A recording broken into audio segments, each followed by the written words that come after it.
প্রিয় গণতন্ত্রবাসী, সবাইকে আমি আমার ব্যক্তিগত পক্ষ থেকে বাংলা নববর্ষের শুভেচ্ছা জানাচ্ছি। শুভ নববর্ষ। আপনারা জানেন কোন প্রেক্ষাপটে দাঁড়িয়ে বিগত 12ই ফেব্রুয়ারি নির্বাচনে আমরা নির্দলীয় প্রার্থী হিসেবে সেই নির্বাচনে অংশগ্রহণ করেছিলাম। সেই রাজনীতি এবং নির্বাচনের ধারাবাহিকতায় আজ যদি আপনারা দেখেন, দীর্ঘ 17 বছরে আওয়ামী নির্যাতন নিপীড়নে ক্ষত বিক্ষত, এমনকি 2018 সালের পর থেকে ঢাকা, বরিশাল, পটুয়াখালী, খুলনা থেকে শুরু করে সারা বাংলাদেশে আপনারা কষ্ট করে আওয়ামী বিরোধী আন্দোলন করেছেন। তারা এখনো আপনারা এই শিবিরই রয়েছেন। সুযোগবাদীরা, পলাতকরা, এমনকি দেশান্তর হওয়ারা এসে নেতৃত্ব গ্রহণ করেছে। আপনারা ধৈর্য হবেন না, ইনশাল্লাহ অবশ্যই আপনাদের পুরস্কার আপনারা যথাসময়ে পাবেন ইনশাল্লাহ। আরেকটি বিষয়, আমাদের প্রবীণ জননেতা বীর মুক্তিযোদ্ধা জনাব আব্দুল সত্তার হাওলাদার ভাই বলেছেন, আপনারা ঐক্যবদ্ধ থাকবেন। অনেকে লোভে পড়ে, লালস হয়ে পড়ে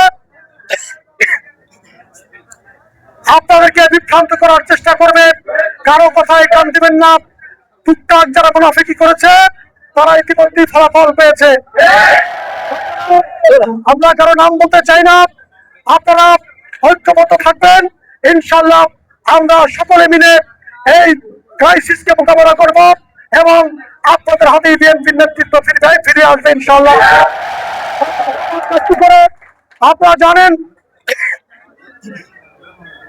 আজকে আমাদের পয়লা বৈশাখ অনুষ্ঠান হাই স্কুল মাঠে অনুষ্ঠিত হওয়ার কথা ছিল। দেশের একজন মন্ত্রী দায়িত্বশীল পদে থেকে গুন্ডা বাহিনী পাঠিয়ে রাতের অন্ধকারে আমাদের প্যান্ডেল ভেঙে দিয়েছে, আমাদের মালামাল লুটপাট করেছে এবং সন্ত্রাস সৃষ্টি করেছে। আমি স্বরাষ্ট্রমন্ত্রীর দৃষ্টি আকর্ষণ করব, আপনি বলেছেন বাংলাদেশে মব সন্ত্রাস থাকবে না। আপনাদের সংসদ এবং মন্ত্রী পরিষদের দায়িত্বশীল ব্যক্তির নেতৃত্বে যে সমস্ত মব সৃষ্টি হচ্ছে, আপনি তার বিরুদ্ধে ব্যবস্থা নিন।